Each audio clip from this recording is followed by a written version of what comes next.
ओम नमो भगवते वासुदेवाय। ओम नमो भगवते वासुदेवाय।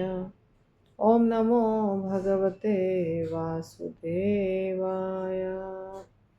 नारायणं नमस्कृत्य नरं चैव नरोत्तमं देवीं सरस्वतीं व्यासं ततो जयमुदीरयेत्। नष्टप्रायेषु भद्रेषु नित्यं भागवत सेवया भगवतीरुत्तमश्लोके भक्तिर्भवति नैष्ठिकी। कृष्णाय वासुदेवाय देवकीनन्दनाय च नन्दगोपकुमाराय गोविन्दाय नमो नमः। श्रीमद्भागवतम पहला स्कंद 12वां अध्याय 22वां नंबर श्लोक।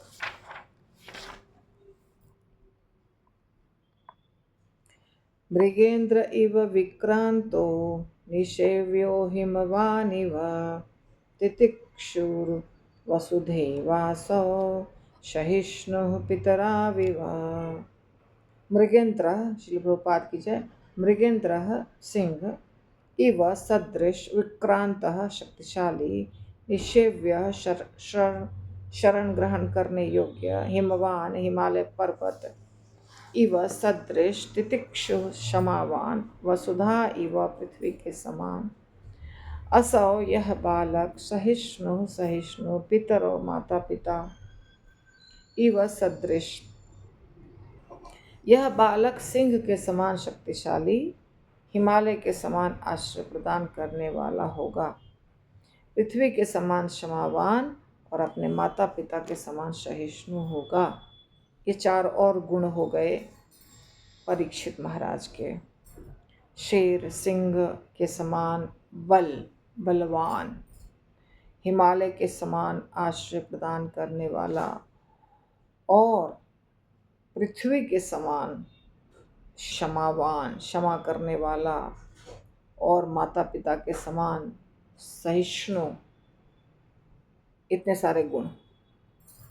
तात्पर्य, जब कोई अपने शत्रु का पीछा करने में अत्यंत प्रबल होता है तो उसकी तुलना सिंह से की जाती है। मनुष्य को घर में मेमना बने रहना चाहिए, किंतु शत्रु का पीछा करते समय उसे सिंह होना चाहिए। सिंह, ये जो सिंह होता है ना, सिंह, यही सरनेम हमारा है। हमारा यानी हमारे साइड में ये होता है बहुत लोगों का, नॉर्थ इंडिया में सिंह। महाराष्ट्र में इसको ग लिख देते हैं, ग नहीं होता है। सेम सिंह जो शेर वाला होता है वही सिंह। क्षत्रिय जो होते हैं, राजपूत जिसको कहा जाता है, राजपूत, अगर आप सुनेंगे कोई भी नाम, जैसे किसी किसी का नाम तो शेर सिंह भी होता है, शेर भी और सिंह भी, सिंह का मतलब शेर ही होता है। तो जैसे आप सुनते हैं किसी का नाम मनोज सिंह, तो इसका मतलब समझते हैं, हम लोग सब समझते हैं कि ये राजपूत होगा, क्योंकि ज़्यादातर सिंह राजपूत होते हैं। हम लोग राजपूत नहीं हैं, हम लोग भूमिहार ब्राह्मण हैं, लेकिन हमारा भी सिंह सरनेम है। हमारे एरिया में भूमिहार ब्राह्मणों का सरनेम सिंह होता है, और भी होते हैं, चौधरी, सिंह, राय, बहुत सारे सरनेम होते हैं, पर सिंह ज़्यादातर राजपूतों को दिया जाता है। क्यों? यही कारण है। शत्रु का पीछा करने में एकदम घर में घुस के मारेंगे, बोलते हैं ना मोदी जी का डायलॉग, घर में घुस के मारेंगे। तो घर में घुस के मारने का मतलब क्या हुआ? शत्रु का पीछा करते रहो, छोड़ो मत। और ये शेर करता है, सिंह करता है, इसीलिए उसी से आया है ये सरनेम। सिंह जैसा है ये व्यक्ति, यानी ये अगर तुम्हारा दुश्मन बन गया तो तुमको छोड़ेगा नहीं। तुम अगर कहीं नहीं मिले तो तुम्हारे पीछे तुम्हारे घर तक जाएगा और घर जाके मारेगा। इसीलिए क्षत्रियों में ये सरनेम होता है। और हम लोग नहीं है क्षत्रिय, पर हमारा कनेक्शन है, कुछ कनेक्शन है, क्योंकि वो स्टोरी अलग है, छोड़ दीजिए उसको। तो इसीलिए सिंह, तो इसीलिए ग नहीं होता है, ग मतलब यहाँ जो सिंह होता है ना, वो उसको कहते हैं सिंह।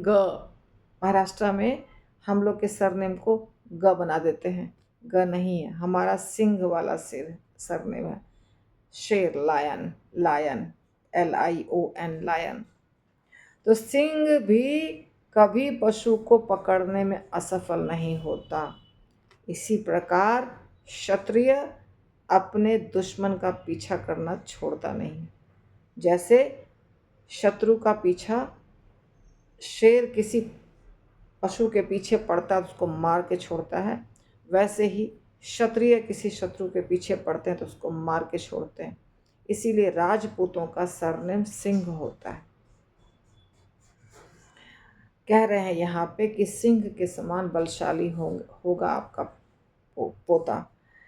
तो यहाँ इतना इसके बारे में प्रभुपाद ने कहा। अब कहते हैं हिमालय पर्वत अपनी समृद्धि के लिए विख्यात है। हिमालय पर्वत पे बहुत प्रकार के जड़ी बूटियाँ वगैरह पाए जाते हैं, और वहाँ पे कंदराएँ हैं, और वहाँ पे बहुत वृक्ष हैं जिसके ऊपर फल वगैरह मिलते हैं।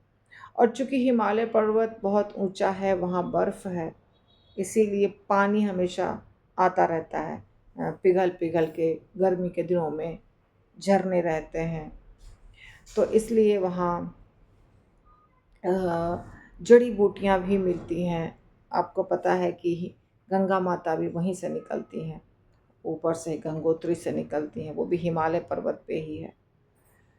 तो औषधियाँ होती हैं, वहाँ के जल में बहुत औषधियाँ होती हैं, खनिज पदार्थ होते हैं, तो संपन्न होता है। तो व्यक्ति जो हिमालय पर्वत पे जाके रहेगा, जड़ आजकल के बहुत बार आप सुनेंगे कि ऋषि मुनि पहले के ज़माने में भी, आजकल भी हिमालय पर जाकर तपस्या करते थे। तो वो एवरेस्ट की चोटी पे थोड़ी चढ़ते थे, हिमालय के नीचे, मतलब हिमालय के एरिया में जो नीचे का एरिया है, वहाँ जाके अंदर में रहना, गुफाओं वगैरह में, और वहाँ खाने पीने की सुविधा, सब सुविधा मिलती है। तो आराम से जीवन उनका कटता है और वो तपस्या करते हैं। यानी हिमालय पर्वत ने उनको शरण दी। इसीलिए कहा जा रहा है हिमालय के समान आश्रय देने वाला। पृथ्वी के निवासियों द्वारा, हाँ और एक लाइन है, भौतिकवादी तथा आध्यात्मवादी दोनों ही समान रूप से हिमालय के शरण ग्रहण कर सकते हैं। पृथ्वी के निवासियों द्वारा पृथ्वी पर अनेक उत्पात मचाए जाते हैं। अच्छा, पृथ्वी माता के समान भी बताया है ना, क्षमावान। पृथ्वी के ऊपर बहुत लोग बहुत कुछ करते रहते हैं, उत्पात मचाते हैं, बॉम्ब विस्फोट, बॉम्ब ब्लास्ट करते हैं, फिर भी पृथ्वी माता सबको सह लेती हैं, क्षमा कर देती हैं। पृथ्वी माता को लगता है चलो हमारा बच्चा है, कुछ भी करता है तो माफ़ कर दो। तो माता पिता बच्चों के समस्त उत्पातों को सहते हैं, इसलिए पृथ्वी से तुलना किया गया है और माता पिता से तुलना किया गया है। माता पिता सहनशील, इनके माता पिता सहनशील थे, परीक्षित महाराज के, अभिमन्यु और उत्तरा। इसलिए कहा गया है यहाँ अपने माता पिता के समान सहनशील होगा।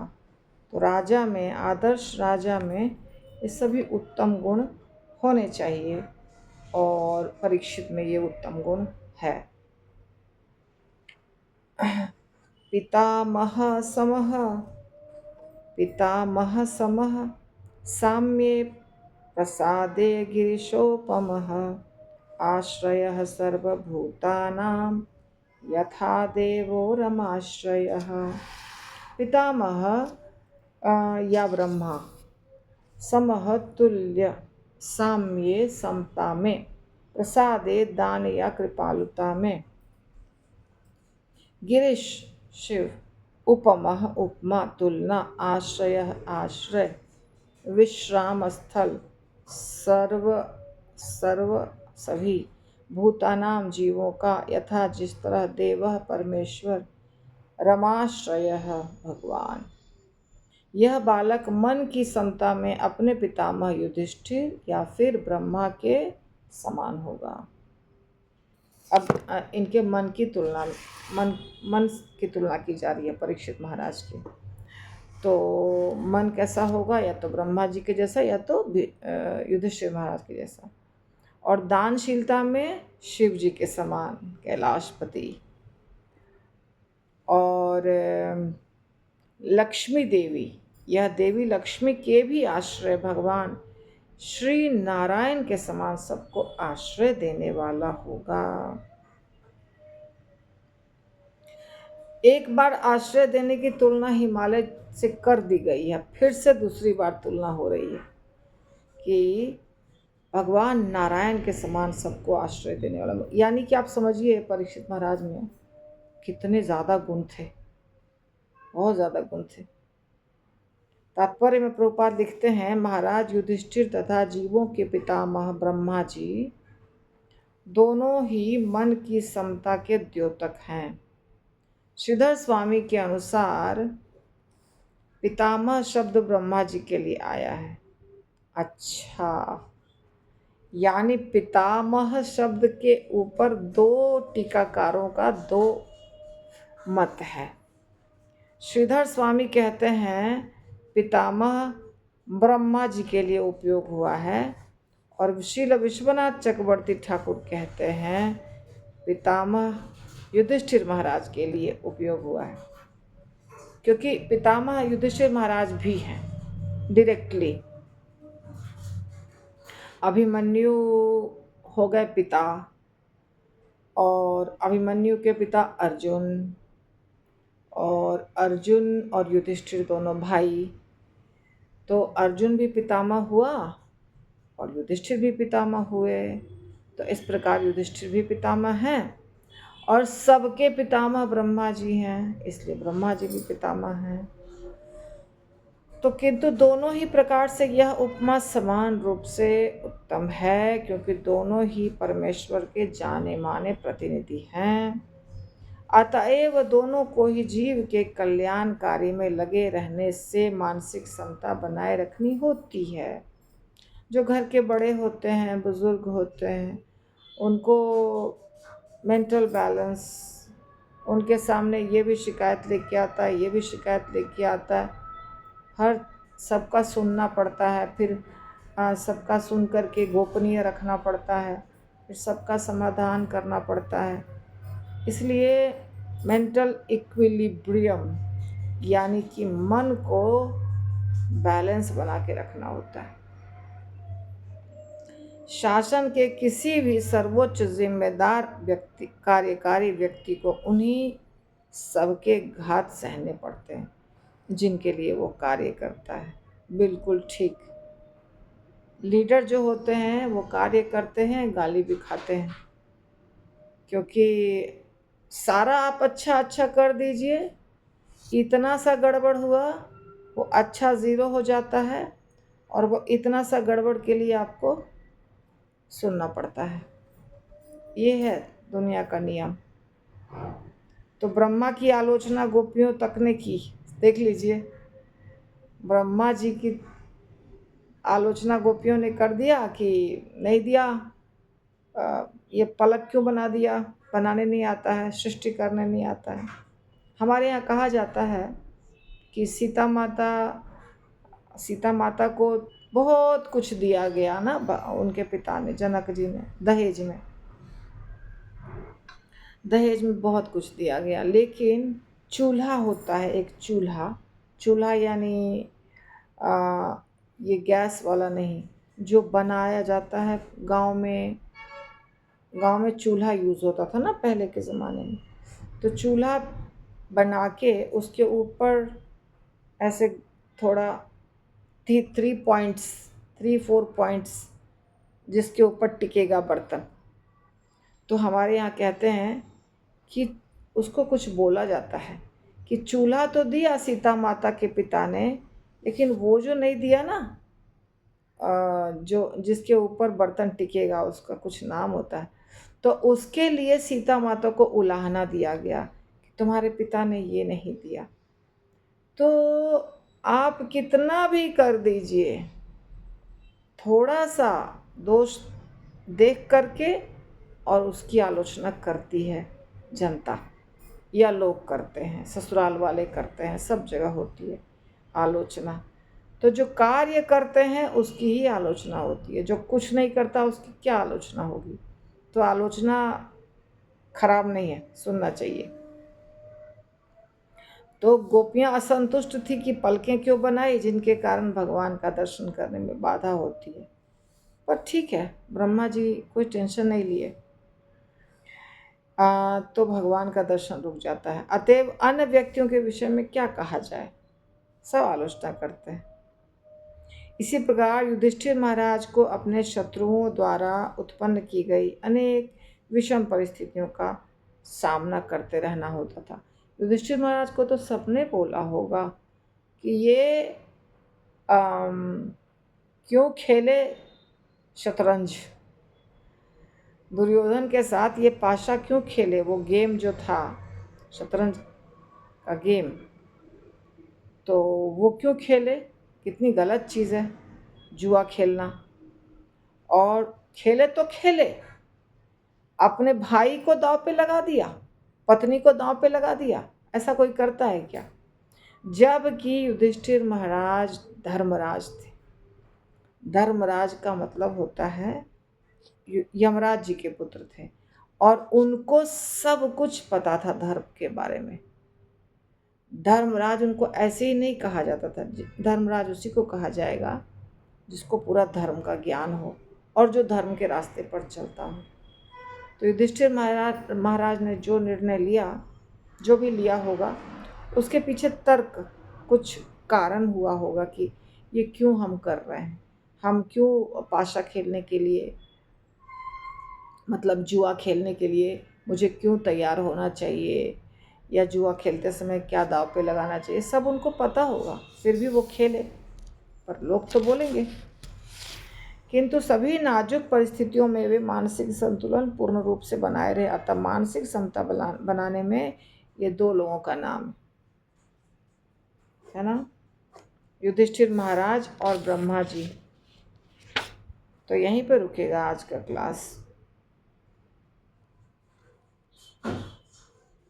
ग्रंथराज श्रीमद् भागवतम की जय।